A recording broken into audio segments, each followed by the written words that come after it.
بحب لما اتعامل مع حد فاهم اتعامل معاه من الليفل اللي هو فيه. ايوه. هل انت شايفه انه which is normal ان احنا نكمل حياتنا كلها على دواء بيقلل سكر الدم؟ لا طبعا. هل انت شايفه انه الاصح ان احنا ندخل في هايبوجلايسيميا في يوم من الايام؟ اه لا طبعا مش حاجه صح. مش حاجه صح. على اللونج تيرم مش حاجه صح، صحيا مش حاجه صح. وخلينا نرجع لورا شويه، على البنكرياس دي مش حاجه صح. صح. صح. فانا بصي، هو انت لو متابعاني هتعرفي ان انا شخص اصلا معروفه كده وسط شركات الادويه بيزعلوا مني ما بيحبونيش. يعني مكروهه. مش سبونسر لحاجه، يعني انا مش سبونسر اه. لاي حاجه. تمام. بس انا سبونسر لحاجه واحده، صحتك. اوكي. يعني صح. الحاله اللي انا شايفه ان هي محتاجه تاخد حقنه كذا، انا بقول لها معلش ده ضروري ان احنا ناخد حقنه كذا، بس دوري ان انا اعمل لك دخول امن وخروج امن. صح. تمام. لان في الاول وفي الاخر انا وانتي وكل الناس دي هنقف بين ايدين ربنا وهيقول لي انت عملتي اللي عليكي ولا لا. طيب صح. انا لما اكون اخدك واحطك على طريق واقول لك ده اللي هتكملي عليه حياتك، انا حكمت عليكي حقيقي ان انت مريضه سكر. بالظبط. طيب هل انت مريضه سكر؟ لا. طيب هو احنا اخدنا كده في جامعاتنا ودرسنا كل الكلام ده، وانتي ست العارفين الوحيد اللي بيمشي على دواء كرونيك هو مريض الكرونيك. بالظبط. هل انت مريض الكرونيك؟ لا لا. بنتشك مره في الاسبوع وانا مش ضدها حاليا، انا في المرحله اللي انت فيها دلوقتي انا مش ضدها. بس انا عايزه اقول حاجه، لو دخلنا في ادابتيشن هنعمل ايه؟ يعني احنا دلوقتي بناخد واحد ونص ما هو انا نفسي وهنف اصلا هو ليه ماكسيمم في الاسم. هناخد اتنين. هناخد اتنين. اللي هو انا قربت منها اصلا. هناخد اتنين وهنمشي عليها كويس وهننزل وكله تمام. وبعدين دخلنا في ادابتيشن هنعمل ايه؟ انا مش قلت عليها، انا بس يعني ايه اوصل حتى ل 70، يعني 7 كيلو بعد كده ابقى حتى ايه احس ان انا ماشي انا هكمل مثلا خلاص خليني اقول لك حاجه، احنا شهر رمضان ان شاء الله هنزلك 7 كيلو. بجد. ان شاء الله ان شاء الله، يعني لو ما حصلش اي مشكله عندك في الميتابوليزم في شهر رمضان تنزلي يوم 7 كيلو. طب والله يعني ابقى كده وفرت عليها اصلا طب, 3 اسابيع. طب وبعد؟ اه لا انا والله حتى يعني انا الاسبوعين اللي بدات فيهم ان انا ايه بحس ان انا بالجوع كنت برضه بتحكم في نفسي اللي هو لا انا مثلا انا تعبت عشان اوصل للوزن ده فمش هلخبط هقوم اكل فاكهه هقوم لا لا قصدي وبعد يعني ايه؟ ما هو انت عارفه ان احنا هنطلع الاثنين وهنجرادول. تمام. طيب هل انت مستعده نفسيا للمرحله اللي احنا هنقول فيها خلاص مش عارفه مفيش يعني مفيش انا شكشكه بعد تاني؟ مش هنتشكشك تاني. يعني ممكن عشان انا بقالي فتره متعوده على عدم الجوع فبالنسبه لي لما بدات احس بالجوع ده اللي هو يا لهوي. هو الموضوع مش رجعت. موضوع جوع، لا انت مش فاهمه، الموضوع مش موضوع جوع، هو انت سايكولوجيكال انت ارتبطتي بيها. هو ده اللي انا اه انا بحاول، حاسه كده. ده اللي انا طب بحاول لا اقوله. لا. لا لا لا احنا ما نرتبطش باي حاجه في الدنيا غير ربنا. بصي، اي حاجه في الدنيا مش هنرتبط بيها، لا دواء ولا انسان ولا ولا شغل ولا اي حاجه. فالحاجه اللي احنا هيحصل بيننا وبينها تعايش كبير قوي كده لازم نقول لنفسنا لا عادي احنا ممكن نعيش، هنعيش. صح. فاهمه؟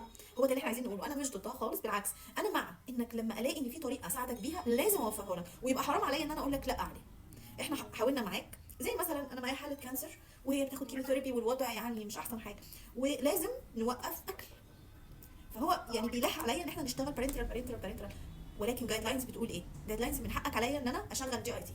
فاحنا هنحاول معاك جي اي تي، هنحاول في الوقت اللي في جايد لاينز قالته، وبعدين ما نفعش خلاص اتس ماست ان احنا هندخل بارنترال. فاهمه؟ ولكن يبقى حرام علينا ان انا استسهل واقول لك يلا بينا سنترال يلا بينا. فاهمه؟ حتى لو انت عندك، وده بيحصل للاسف كتير مع الحالات اللي عندها القدره الماديه. طول ما انت عندك قدره ماديه مش هينفع احنا نقول لك طالما عندك قدره ماديه احنا ندفعك، ما هو صحتك.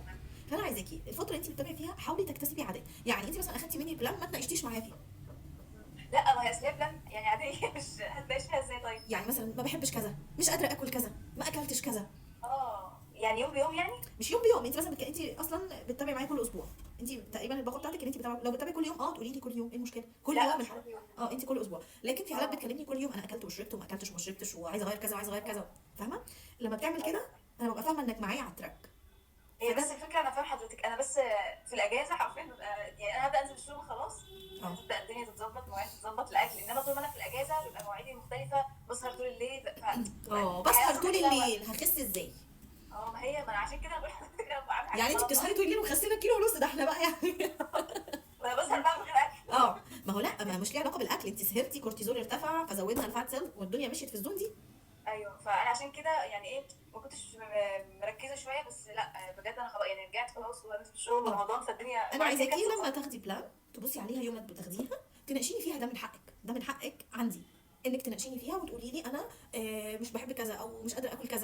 كذا، طب احط ايه مكانه، لان انت ليكي كميه بروتين انا بحطها. البروتين دي عشان نبني عضلاتك، حلو. ليكي كميه كارب، الكارب دي عشان يصحصح دماغك وتشتغل، دماغنا ما بتفهمش اكتر من الجلوكوز، فانت ليكي كارب لازم تاخديه. طب انت شلتي ده وشلتي ده وشلتي ده وشلتي ده وخسينا، بس كمان نزلنا عضلات، بقينا ضعفاء، حديد بيقع. ما هو كان كل الناس عملت لنفسها نظام، ايه الفرق ما كنتي بتاخدي لوحدك وانك تاخدي معايا؟ صح. لا لا والله انا بس هي الفتره اللي فاتت دي ما كانتش مظبطه، فلا هتابعها ان شاء الله حتى لو في حاجه. يعني وقت الفطار ما بعرفش بيحصل لي هبوط ليه، يعني انا بفطر ازاي قولي لي. بحس بتنح حيره هبوط، ببقى مش قادره لا اتكلم ولا اسمع. ايوه ليه بقى؟ عشان يا عيني بفاجئ جسمي، بفاجئه والراجل كان قاعد في امان الله كده في حاله، وانا رحت جاي مديله في دماغه طب يعني طب بالراحه، طب خشي عليه واحده واحده. انا مثلا بحب افطر على تمر ولبن ماشي بصراحه. وبعدين؟ طيب حلو وبعدين؟ اللي هو التمر اللي هو اللي بيتكسر ده، ماشي وباخده من غير سكر يعني. ماشي. بعد كده بقوم اصلي واقعد شويه عشان امهد في جسمي. ايوه. بعد كده انا بعمل السمبوسه حتى في الاير فراير، ما بقليهاش في الزيت. كام واحده مثلا في الاير؟ 2 3 بالكتير. ما بقى ومحشيه ايه بقى في الاير؟ لا بس بحب الجبنه اكتر. جبنه رومي بقى؟ لا مش جبنه رومي، جبنه بيضه وزيتون ماشي. وزعتر وكده. جبنه طبيعي طبعا ها؟ في اللي بجيبها من اللي هي المحلات اللي هي اللبن وكده. ماشي. ما محلات اللبن بس. بتبيع برضه حاجات مختلطه، خلي بالك. تقولي انا عايزه جبنه طبيعي، تقولي عايزه جبنه ايه؟ طبيعي، لان هو عنده ماشي. طبيعي وعنده نص طبيعي وعنده نباتي وعنده كل حاجه. ماشي تمام. بجيبها اللي هي الفيتا. ماشي. وايه كمان بقى؟ تمام. بعد ما لازم بكون خلاص بقى لما مع السمبوسه والبتاع، فاللي هو والله لو كانت حتى معلقتين 3 رز بالكتير مع البروتين والخضار او طب يعني والقطايف والكنافه راحوا فين؟ ايه؟ والقطايف والكنافه راحوا فين؟ لا ما انا بقى هو ده، انا بعد ده اللي بيحصل لي كده، وما كنتش لسه اكلت اي حاجه. طب وكنت يعني وقتها بتاخدي الاوزامبيك؟